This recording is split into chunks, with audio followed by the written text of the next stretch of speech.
Good morning and welcome back to my channel. ছোট্ট পাখি চ্যানেলে তোমাদের সকলকে স্বাগত, অনেক ভালোবাসা জানিয়ে আজকে আরও একটা নতুন ভিডিও আরম্ভ করছি। দেখো আমার টাইম ফুল গাছের কত টাইম ফুল ফুটেছে আজকে, কত সুন্দর লাগছে তাই না? আমার তো সকালবেলায় এই টাইম ফুলগুলো দেখলেই মনটা ভরে যায়। আর দেখো এটা পর্তুলিকা, দেখো কত সুন্দর পর্তুলিকা গাছটা হয়েছে আর ফুল ফুটেছে। আর এই পর্তুলিকা গাছটার কি হচ্ছে জানো তো, এত ফুল ফুটছে যে গাছটা এত বড় হয়ে যাচ্ছে। হ্যাঁ, আর যেখানে ওই বীজ পড়ে পড়ে এখানে ওখানে গাছ হয়ে যাচ্ছে জানো তো। আর দেখো এই গাছটাও কত সুন্দর লাগছে। আমার মেয়ে এই ছোট্ট টবের ভিতরেই দু রকম গাছ লাগিয়েছে, টাইম ফুলের গাছ আর পর্তুলিকা ফুলের গাছ।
হাই ফ্রেন্ডস, অনেকক্ষণ পরে তোমাদের কাছে চলে এসেছি সামনাসামনি। আজকেও সামনাসামনি আসার আমার এত শরীরটা খারাপ, গরমে পড়েছে তার ঠিক নেই। তোমাদের সামনাসামনি আজকেও আসার ইচ্ছা ছিল না, কিন্তু ভাবলাম যে না, কালকের ভিডিওটা সামনাসামনি আসেনি, আজকে তো একটু সামনাসামনি আসতেই হবে তাই না। আমার সকালবেলা আজকে কোনো কাজ তোমাদের সাথে শেয়ার করতে পারিনি, কারণ হচ্ছে প্রচণ্ড কাজের চাপ, বুঝতেই পারছো। পুজোতে কালকে তারপরে একটু রাত করে শোয়া হয়েছিল তো, আর দেরি করে ঘুম থেকে উঠা হয়ে গেছে ওই জন্য। আর দেখো মেয়ে পুতুল টুতুল ছড়িয়ে বিছানাটা থেকে কি অবস্থা করেছে দেখছো। আর আজকে বেশি কিছু তোমাদের সাথে তো শেয়ার করিনি কাজকর্ম বাড়ির। আজকে তোমাদের সাথে রান্না বান্না শেয়ার করব, কি রান্না বান্না হয় না হয়। আর এত মাইক বাজছে, জানিনি এটাতেও কপিরাইট চলে আসবে নাকি। যদি দেখি যে মাইকের এতে, ঘরের ভিতরে তো ভিডিওটা করছি, যে এতে যদি মাইকের হয় শোনা যায়, তাহলে আমি ভয়েসে দিয়ে দেবো। আর চলো আজকে কি রান্না বান্না করি না করি। আজকে পুজোর পরের দিনে তোমাদের দাদাভাই একটু মটন এনেছে, অল্প করেই এনেছে, গরমে বেশি আনেনি। হ্যাঁ, আজকে মটন করব। আর কালকের একটু ঠাকুরের ওই ভুঁড়ি সে ওরা সব ঠাকুরের ছাগল পাঠা মাংস ছাড়াচ্ছিল, সেই ওরা সবাই মিলে ছাড়াচ্ছিল বলে একটু করে ভুঁড়ি পেয়েছি আমরা, আর একটু করে এইটুকু করে মাংস পেয়েছিলাম, সেটা কালকেই খাওয়া হয়ে গেছে।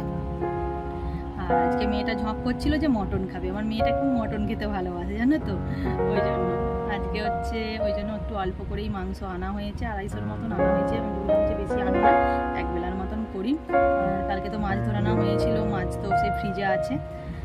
চলো আজকের পুরো ভিডিওটা দেখতে থাকো, আশা করি খুব ভালো লাগবে। আজকে কেমনভাবে আমি মটন রান্নাটা করি, খুব সহজে সিম্পলভাবে কীভাবে করি সেটাই তোমাদের সাথে শেয়ার করবো। ভুড়িটা তো ভেজে রেখেছি, সেটা কি করি না করি। আর একটু কুমড়ো পুঁই শাক করার ইচ্ছা আছে। চলো পুরো ভিডিওটা দেখতে থাকো, আশা করি খুব ভালো লাগবে। এখন তো আমি রান্না করতে চলে এসেছি। আর আজকে কি রান্না করব বলো তো? আজকে কি রান্না করব তোমরা পুরো ভিডিওটা দেখতে থাকো, ঠিক তোমরা বুঝতে পারবে আমি আজকে কি রান্না করব। এখন কিন্তু বলবো না, তোমরা ভিডিওতেই দেখতে পাবে। হ্যাঁ, আমি রান্না করব বলে বুঝতেই পারছো, আমি আজকে মটন তোমাদেরকে তো আগেই বলে দিলাম আজকে একটু মটন করব। আর কি করি সেটা কিন্তু তোমাদেরকে বলবো না। হ্যাঁ দেখো আমি মশলাটা ওই জন্য বেটে নিচ্ছি শিলেতে, আর শিলে মশলাটা বেটে নিয়ে তারপরে আমি রান্নাটা বসাবো। আর এই দিক দিয়ে ভাত হয়ে গেছে, একটা তরকারি হয়ে গেছে, এই দিক দিয়ে হচ্ছে এখন বেটে নিচ্ছি। আর বেটে নিয়ে মানে রান্নাটা করে নেবো জানো তো। আর চলো পুরো ভিডিওটা দেখতে থাকো, আমার রান্না বান্না দেখতে থাকো, আশা করি তোমাদের খুব ভালো লাগবে। এইটা কি রান্না হচ্ছে বলো তো? এটা হচ্ছে কুমড়ো পুঁই শাক। এটা হচ্ছে আমার ফেভারিট, আমার খুব ফেভারিট এটা তরকারিটা। আমি কুমড়ো পুঁই শাকের তরকারি খেতে খুব ভালোবাসি জানো তো। আর দেখো কুমড়ো পুঁই শাকের তরকারিটা আজকে কিন্তু তোমাদের সাথে শেয়ার করিনি, আজকে হচ্ছে মানে কুমড়ো পুঁই শাক করছি সেটাই তোমাদের সাথে শেয়ার করছি। আর সব রান্না বান্না শেয়ার করতে গেলে তো অনেক বড় ভিডিও হয়ে যাবে। হ্যাঁ দেখো খুব সুন্দর লাগছে না দেখতে, আর খেতেও তেমন টেস্টি হয় জানো তো। আর কুমড়ো পুঁই শাকের তরকারি আমি একটু মিষ্টি মিষ্টি করে করি তো, দারুণ খেতে লাগে, ওই তরকারি দিয়েই যেন ভাত খাওয়া হয়ে যাবে। হ্যাঁ আর কুমড়ো পুঁই শাকের তরকারি করা হয়ে গেল। এরপরে হচ্ছে আমি পরের রান্নাটা করব, বলেছিলাম না কি রান্না, এটা হচ্ছে ভুঁড়ি। আর এটা হচ্ছে ভুঁড়ির ঝাল করব জানো তো। আর অল্পই পেয়েছিল ভুঁড়িটা, আর আমি দুটো ভুঁড়ি আর আমি মটন, আজকে তো মটন করব, ওই জন্য দুটোর মশলা একসাথে বেটে নিয়েছি জানো তো। আর এই দিক দিয়ে আমি এখন প্রথমে ভুঁড়িটা করে নিচ্ছি। কালকে রাত্রেবেলাতেই না আমি ভেজে রেখে দিয়েছিলাম, ঠাকুরের প্রসাদ হচ্ছে ওই ভুঁড়িটা যে ঠাকুরের প্রসাদ, তো ওই জন্য হচ্ছে ফ্রিজে রাখতে নেই জানো তো। ফ্রিজে রাখলেই নাকি নষ্ট হয়ে যায়, খাওয়া যায়নি, সেইটা খেলে নাকি শরীর খারাপ করে। ওই জন্য আমি রাত্রেবেলাতেই ভেজে রেখে দিয়েছিলাম, আর একটু ঠাকুরের প্রসাদ পেয়েছিলাম, সেটা রাত্রেবেলাতেই ভেজে খাওয়া হয়ে গেছে। আর ভুঁড়িটার জন্য অল্প, ভুঁড়িটা যে করছি না অল্প করে ভালোটি করে, যেমন আমি মশলার কষাই মাংসের মশলা কষাই তেমন করে আমি কষিয়ে নিচ্ছি। আর দেখো ভালোটি করে কষানো তো আমার হয়ে গেছে, এরপরে আমি ভুঁড়িটা দিয়ে দেবো। দেখো এক ফোঁটা জিনিস, তাও সেই মানে এইটুখানি জিনিসটাকেও আমাকে রান্না করতে হবে, মানে কি বুঝতে পারছো। আর জানো তো ভুঁড়িটার ভিতরে না একটু চর্বি মতন ছিল, আমি না বুঝতে পারিনি, প্রেসার কুকারে সেদ্ধ করেছি তো, আর চর্বিগুলো না প্রেসার কুকারে চিটে গেছে, আমি তো বুঝতে পারিনি ওগুলো চর্বি বলে। হ্যাঁ দিয়ে তোমাদের দাদাভাইকে বলছি দেখো এগুলো কি বলো না, বলছে ওগুলো তো চর্বি। আমি যে তুমি তো যখন কাটছিলে তখন তো মাংসর সাথেই দিয়ে দিবে, তাহলে তো আর আমি সেদ্ধ করতাম না। আর সেই যেমন সে বালির মতন বসে গেছে। দেখো আমার ভুঁড়ি রান্না কমপ্লিট। আর এই দিক দিয়ে আমি মাংসটা বসিয়ে দিয়েছি, আগে প্রথমে আলুটা ভেজে নিয়েছি, এরপরে আমি পেঁয়াজটা ভেজে নিচ্ছি। আর আমি ফোড়ন দিয়ে তেজপাতা আর হালকা করে চিনি ফোড়ন দিয়ে আর পেঁয়াজগুলো দিয়ে দিচ্ছি ফোড়নে, আর দিয়ে পেঁয়াজগুলো তো আমার ভাজা হয়ে গেল। এরপরে আমি টমেটোটা দিয়ে দিলাম। দেখো টমেটোটাও দেওয়া হয়ে গেল, এবারে টমেটোটাকে ভালোটি করে ভেজে নেব। টমেটোটাকে ভেজে নিয়েছি, এরপরে হচ্ছে মশলাটা দিয়ে দিচ্ছি। হ্যাঁ যে আমি মশলাটা রেখেছিলাম না, সেই মশলাটা দিয়ে দিচ্ছি। দেখো মশলাটা তো দেওয়া কমপ্লিট, এরপরে ভালোটি করে কষিয়ে নেব, ভালোটি করে কষিয়ে নিয়ে তারপরে আমি মাংসটা দেবো। আর তোমাদের সাথে তো আমি মানে আমাদের বাড়িতে মটনটা খুব কমই হয়, আর আমাদের বাড়িতে চিকেনটাই হয়, মটনটা খুবই কম হয়। তোমাদেরকে আগে আমি অনেকবার তোমাদেরকে অনেক দিনের যারা আমার পুরনো ভিডিও দেখো তাদের সাথে মটন রেসিপি আমি শেয়ার করেছিলাম, কিন্তু অনেক দিন মটনের রেসিপি শেয়ার করা হয়নি। আজকে তোমাদের সাথে ওই জন্য মটন রান্নার রেসিপিটাও শেয়ার করলাম। হ্যাঁ দেখো আমার ভালোটি করে কিন্তু মশলা কষানো হয়ে গেছে, এরপরে আমি মাংসটা দিয়ে দিয়েছি, দিয়ে এবার মাংসটা দিয়ে কষিয়ে দিচ্ছি। দেখো সুন্দর করে কষিয়ে দিচ্ছি। জানো তো আমাদের পাশেতেই একজনদের ছাগল কাটা হচ্ছিল, আমাদের পাশের বাড়িতেই বলতে গেলে, দিয়ে সেখান থেকেই মানে টাটকা খাসির মাংস। হ্যাঁ আর খেতেও না খুব টেস্ট ছিল মাংসটার।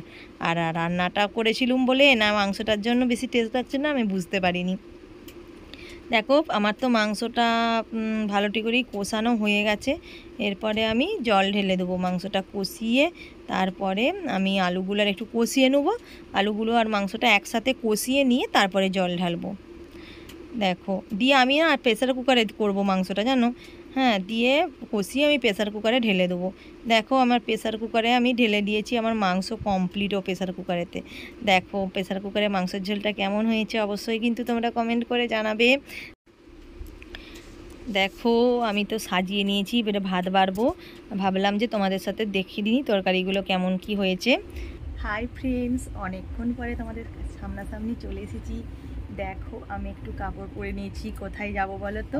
আজকে আমাদের শীতলা পুজো উপলক্ষে ফাংশান আছে, সেখানেই যাচ্ছি। আর একটু আমাদের সামনে, আমাদের বাড়ির একবারেই সামনে, ওই 1 কিলোমিটার এতটাই হবে। দেখো আমি এই কাপড়টা পরে নিয়েছি, এর সাথে ব্লাউজটা পরে নিয়েছি। কেমন লাগছে অবশ্যই কিন্তু কমেন্ট করে দিবে। জানো তো আমি সিম্পল সাজতে ভালোবাসি, ওই জন্য একটু সিম্পল সেজে নিলাম। হ্যাঁ, আর দেখো হচ্ছে সেখানে না তোমাদের সাথে তো পুরোপুরিটা মানে সেখানে তো কপিরাইট পড়ে যাবে। সেখানে ফাংশানের কিছু কিছু জিনিস তোমাদের সাথে শেয়ার করব। চলো পুরো ভিডিওটা দেখতে থাকো, আশা করি খুব ভালো লাগবে।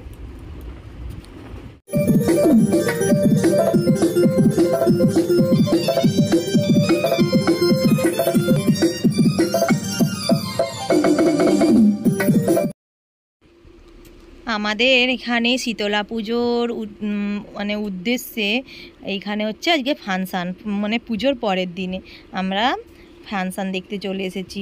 আর দেখো সবাই মিলে মন্দিরে বসে আছি, আর ওইদিকে অনেক বসেছে, একদম ভিড়। সেগুলো তোমাদের সাথে শেয়ার করেছি নাকি জানি না। হ্যাঁ, আর দেখো এই দিক দিয়ে না কী বলে ফাংশানের গানগুলো না তোমাদের সাথে শেয়ার করতে পারিনি, জানো তো, এখনই কপিরাইট চলে আসবে।